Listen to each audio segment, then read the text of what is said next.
चलो गाइस कहाँ पे थे, बोल रहा था कि जनरली थंब रूल है, या तो आप हायर जाओ या लोअर जाओ टेम्परेचर में, हमेशा जो है रेट ऑफ रिएक्शन जो है डबल हो जाता है, और अगर बढ़ेंगे तो डबल, और मतलब अगर नीचे होंगे तो हाफ। जैसे आप ले लो, अगर मैं बोल रहा हूँ कि ये 4 डिग्री ये 10 डिग्री सेल्सियस पे रेट ऑफ रिएक्शन 4 है ना, तो अगर 0 डिग्री पे जाएंगे तो क्या होगा, और 20 डिग्री पे जाएंगे तो क्या होगा।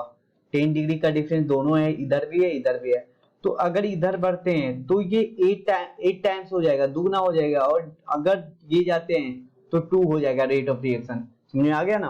अब आ जाओ, यहाँ पे दे रखा है कार्बन डाइऑक्साइड और वाटर मिलकर के कार्बोनिक एसिड बनाता है। कब बनाता है, कार्बोनिक एनहाइड्रेट के प्रेजेंस में। तो ये क्या बनता है, इसमें 6 लाख मॉलिक्यूल पर सेकेंड बनता है। 6 लाख, समझ सकते हो, 6 लाख मॉलिक्यूल पर सेकेंड बनता है।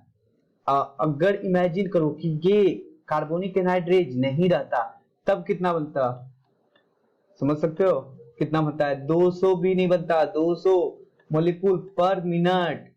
तो सेकेंड में कितना हो गया, 3 भी नहीं बना, 3 मॉलिक्यूल पर सेकेंड भी नहीं बना, है ना। तो अब आ जाओ, तो इसका मतलब क्या हुआ कि ये जो है एंजाइम एंजाइम था तब और एंजाइम नहीं था तब कितना, लगभग 10 मिलियन टाइम्स ज्यादा बनाता है ना। इसलिए हमारा एंजाइम का जो है काम वो इंडीड है, उसको आप इनक्रेडिबल एंड इंडीड है, उसको आप कंपनसेट नहीं कर सकते हो।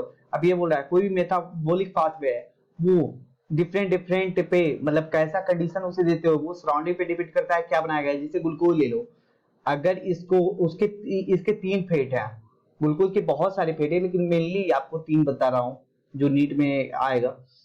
अगर ऑक्सीजन है तो, नहीं है तो plus O2 minus O2, presence of oxygen absence of oxygen, ये एक रिएक्शन होता है फर्मेंटेशन, है ना, ईस्ट के प्रेजेंस में। जाइमेज एग्जाम एंजाइम होता है यहाँ पे। तो इसमें क्या, प्लस O2 के प्रेजेंस में ये पाइरुविक एसिड बनाएगा। पाइरुविक एसिड का फॉर्मूला क्या होता है गाइस, C3H4O3 पाइरुविक एसिड बनाएगा। और absence of oxygen lactic acid बनाएगा। मसल्स में जो फैटिक होता है, वो जो दर्द करता है हमारा, जिस दिन ज्यादा दौड़ लेते हैं, खेल लेते हैं, ये लैक्टिक एसिड के कारण ये फर्मेंटेशन में ये इथाइल अल्कोहल बनाएगा, इथाइल अल्कोहल बनाएगा।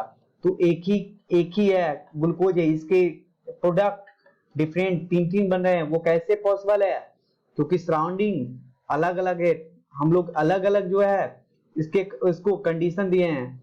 तो यहाँ पे कुछ नहीं है, ये बताया कि 3 डायमेंशनल स्ट्रक्चर जो होता है उसमें एक्टिव साइट होता है, उसमें आकर के सबस्ट्रेट फिट होते हैं सबस्ट्रेट, फिर वो जो होता है ES कॉम्प्लेक्स बनता है, वो प्रोडक्ट में चेंज होता है, जो कि आगे जाकर के भी इलुस्ट्रेट करेंगे, इसलिए नहीं दिख रहा है। अब ये यहाँ पे देखो इंपॉर्टेंट है ऑब्लिगेटरी दैट, ये जो ES कॉम्प्लेक्स होता है एंजाइम एंड सबस्ट्रेट कॉम्प्लेक्स, वो ऑब्लिगेटरी होता है कि मतलब अगर सबस्ट्रेट और एंजाइम दोनों फिक्स रहेगा। अगर जैसे हमारा घर फिक्स होता है ना, किसी का ऑब्लिगेटरी होता है कि आप किसी के भी घर में सोने चले जाते हो, कंडीशन होता है, लेकिन ऑब्लिगेटरी नहीं है हम लोग का घर, लेकिन एक तरीके से ऑब्लिगेटरी है। जैसे मॉम और मेरा रिलेशन ऑब्लिगेटरी है, एक मॉम का डेफिनेट वो बेटा हो सकता है, तो वो मैं हूँ। तो मैं हूँ जाऊंगा तो मॉम को मेरे लिए फीलिंग आएगी ना, तो वो ऑब्लिगेटरी रिलेशनशिप है। तो वैसे ही एंजाइम जो होता है उसका सबस्ट्रेट, मतलब हर एंजाइम का अलग अलग सबस्ट्रेट पार्टिकुलर, मतलब फिर से मैं बोल रहा हूँ, मैं समझ में नहीं आ रहा था कैसे आपको समझाऊं, इसलिए कंफ्यूज, मतलब मेरी बोली अटक गई। देखो, हर एंजाइम का हर एक डिफिनिट सबस्ट्रेट होता है, वो उसी से अटैच होगा और किसी से नहीं होगा। कम सम टाइम होता है कॉम्पिटिटिव इनहिबिटर में कि उसी के जैसा, जैसे मेरे को नहीं पाया, मेरी जैसा कोई बड़ा रुपया मेरा भैंस बना के आ जाएगा, मुंह को लगेगा मैं उसका बेटा हूं, तो वही उसमें होता है कि वो अपने दूसरे वाले बेटे को गले लगाती है, जब ओरिजिनल आता है उसको लगाती ही नहीं है कॉम्पिटिटिव इनहिबिटर में। तो ऑब्लिगेटरी फॉर्मेशन होता है एंजाइम और सबस्ट्रेट का। ट्रांजिएंट फिनोमेना होता है कि एक टाइम बनता है फिर वो तुरंत कन्वर्ट हो जाएगा एंजाइम प्रोडक्ट में, फिर प्रोडक्ट बना करके हट जाएगा। ठीक है, अब आ जाओ यहाँ पे, ये जो है बहुत बहुत इंपॉर्टेंट है, आया हुआ है इसमें। केवल क्या ये देखने में बड़ा है, इसमें बहुत सारे क्वेश्चन बन सकते हैं, लेकिन पता है नीट बहुत सस्ता क्वेश्चन पूछ देता है। पता है क्या पूछेगा, बस कुछ नहीं बेचारा पूछेगा, इसमें से ये दिखा देगा और ये दिखा देगा इसमें पूछेगा कि कौन सा एक्टिवेशन एनर्जी जो है विदाउट एंजाइम है, कौन सा विथ एंजाइम है, एंजाइम का काम क्या है, एंजाइम कैसे काम करता है, लोअर द एक्टिवेशन एनर्जी 1000 बार पूछा गया। एंजाइम कैसे काम करता है, एंजाइम वो एक्टिवेशन एनर्जी को लो कर देता है, तो वही है। इसमें देखो एंजाइम है तो एक्टिवेशन एनर्जी इतना खर्च करना पड़ा, और जिसमें जो है विदाउट इतना करना पड़ा है। ट्रांजिशन स्टेट किसको बोलते हैं, ईएस और ईपी को। वो ईएस एंजाइम सबस्ट्रेट कॉम्प्लेक्स में आने में इतना इसको एनर्जी खर्च करना पड़ा, और विथ एंजाइम के साथ इतना करना पड़ा। ये रिएक्शन जो है देखो वाई एक्सिस में पोटेंशियल एनर्जी है और एक्स एक्सिस में रिएक्शन का प्रोसीड है। ये कौन, ये एक्सोथर्मिक रिएक्शन है।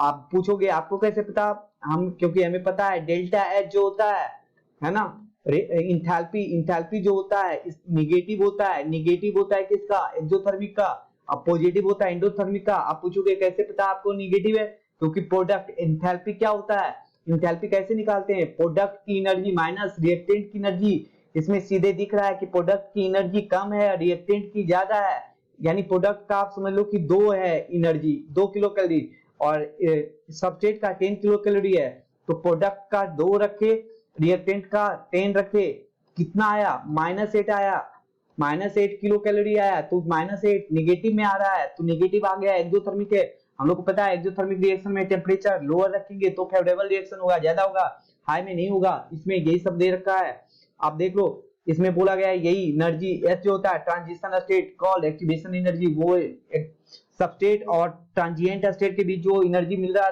था उसे क्या बोल रहे थे, एक्टिवेशन एनर्जी। यहाँ पे ये बनाया गया है ईएस कॉम्प्लेक्स जो होता है वो शॉर्ट लिव्ड होता है, शॉर्ट लिव्ड पूछा गया है पहले क्या था, ईएस था, ईएस एंजाइम अलग था, सबस्ट्रेट अलग था, फिर जो है एंजाइम सबस्ट्रेट कॉम्प्लेक्स बनाया, फिर enzyme substrate complex enzyme product में कन्वर्ट हो गया, फिर एंजाइम अलग और प्रोडक्ट अलग बना। हर रिएक्शन के बाद एंजाइम वापस फ्री हो जाता है दूसरे के साथ फिर से बॉन्ड बनाने के लिए। यहाँ पे देखो दे रखा है, यहाँ पे देखो दे रखा है, यहाँ पे दे रखा है। सबसे पहले क्या होता है, सबसे पहले जो है एंजाइम जो है, एंजाइम क्या किया, सॉरी सबस्ट्रेट जो है एंजाइम के शेप के साथ एक्टिव साइट के साथ फिट हो गया। फिर क्या किया, इसका शेप जो है अल्टर कर दिया, अल्टर हो गया और मोर टाइटली बॉन्ड हो गया। क्या कौन बॉन्ड हो गया, सबसे पहले सबस्ट्रेट जो है एंजाइम के एक्टिव साइट को अप्रोच किया, फिर क्या किया दूसरे स्टेप में वो जो है अल्टर कर दिया, उसके शेप को अल्टर होकर के और टाइटली फिट हो गया। फिर नेक्स्ट स्टेप में क्या करेगा, वो उससे बॉन्ड ब्रेक करके, मतलब एंजाइम सबस्ट्रेट अपना ब्रेक बॉन्ड करके एंजाइम प्रोडक्ट कॉम्प्लेक्स बनाएगा। फिर चौथा स्टेप में क्या हो जाएगा, एंजाइम अलग और प्रोडक्ट अलग हो जाएगा, यही इसमें समझाया गया। अब ये दे रखा है एक्टिविटी, एक्टिविटी जो होता है एंजाइम का हमेशा याद रखना 3 चीजें पे डिपेंड करता है, टेम्परेचर पे, पीएच पे, टेम्परेचर पे, पीएच पे, और कंसंट्रेशन ऑफ द सबस्ट्रेट पे भी, कंसंट्रेशन ऑफ द सबस्ट्रेट पे, टेम्परेचर पे।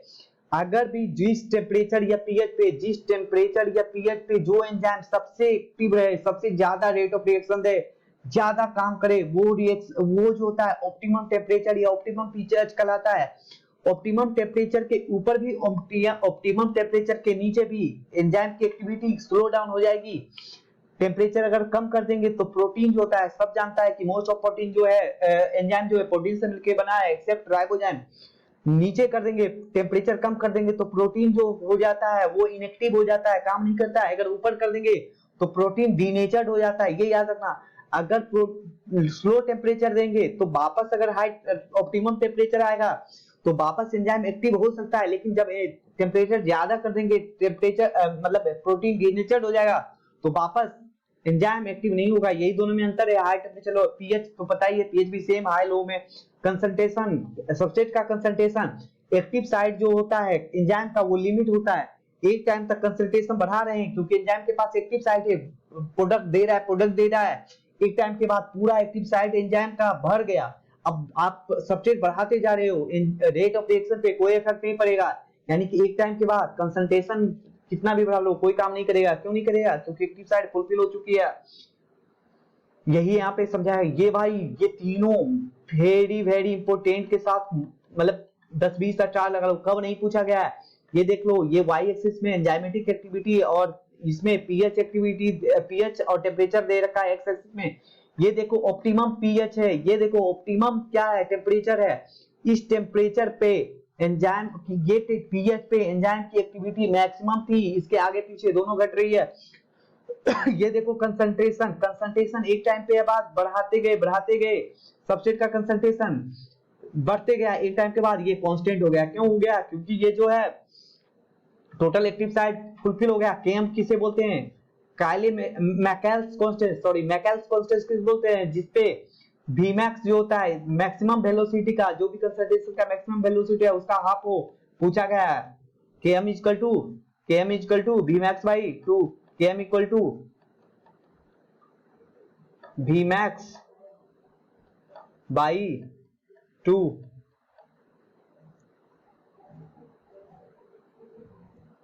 अब आ जाओ कंसंट्रेशन ऑफ सबस्ट्रेट, ये तो बता ही दिए कंसंट्रेशन ऑफ सबस्ट्रेट कैसे एक टाइम के बाद एक्टिव साइट टोटल फुलफिल हो जाएगा।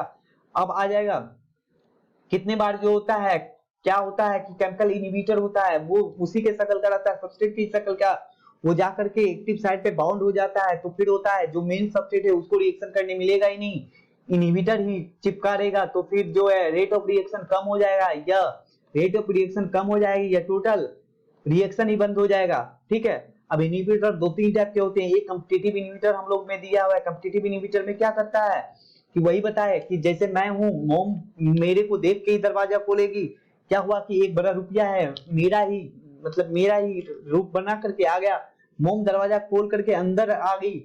अब मतलब मोम दरवाजा खोल दी, मेरा बड़ा रुपया जो बन करके आया था वो अंदर आ गया, मोम दरवाजा फिर से बंद गई, मैं वापस बाहर से आवाज लगाते रहूंगा, मोम दरवाजा खोलो, खोलेगी मेरी मोम, अंदर वाला समझा देगा अरे वो तो दूसरा कोई है, मम्मी बोलेगी हाँ वो बाहर का कोई दूसरा है। फिर जो है मतलब क्या हुआ, जिसे रिएक्शन करना चाहते वो कर नहीं पाया, दूसरा कर लिया, यही होता है।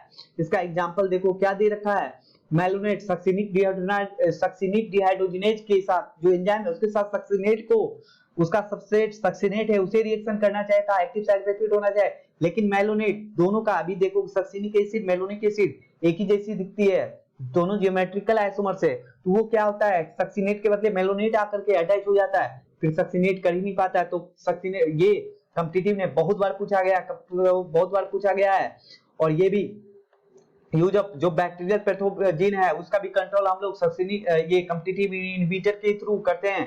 पावा ड्रग जो होता है, पावा ड्रग का नाम है पीएबी है, परोक्सी एंजेलिक, लास्ट में शायद बेंजोइक एसिड आता है, पीए का परोक्सी या क्या होता है परबेंजोइक एनहाइड्राइड बेंजोइक एसिड क्या है भगवान जाने, पावा ड्रग का नाम है, वो कॉम्पिटिटिव इनहिबिटर के थ्रू से।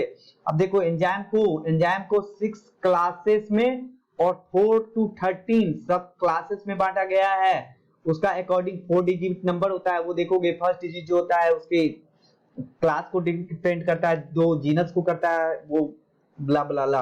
अब ऑक्सीडो रिडक्टेज फर्स्ट में हम लोग पढ़ेंगे ऑक्सीडो रिडक्टेज में क्या होता है, एक जो होता है एस रिड्यूस हो रहा था, ये जो यहाँ करके एक का ऑक्सीडेशन हो गया दूसरे का रिडक्शन हो गया, तो वो उससे वाले को ऑक्सीडो रिडक्टेज करेंगे।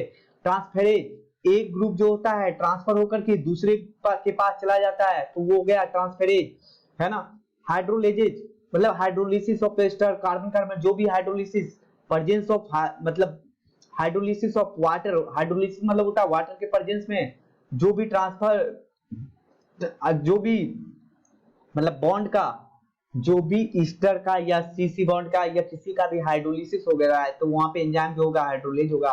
लाइज एंजाइम जो होता है removal of group from substance में अदर देन हाइड्रोलिसिस, वहां पे हाइड्रोलिसिस हो रहा था, इसमें जो होता है एंजाइम का रिमूवल होगा, यहाँ पर भी ग्रुप रिमूव हो रहा था, इसे रिमूव होकर इसमें अटैच हो रहा था, सॉरी ये तो ट्रांसफरेज है, इसमें जो है कार्बन का Easter peptide glycosidic enzyme catalyse, enzyme जो है कैटालाइज करता है, ये सीसी बॉन्ड को तोड़ देगा सीसी प्लस सीसी में, ये भी यही काम करेगा, ये दोनों को अलग कर देगा, लेकिन अदर देन हाइड्रोलिसिस के थ्रू डबल बॉन्ड को लीव करता है। ये देखो एक्स और वाई था, ये दोनों इधर किसका क्या आ गया डबल डबल बॉन्ड बन गया, ये होगा लाइज में।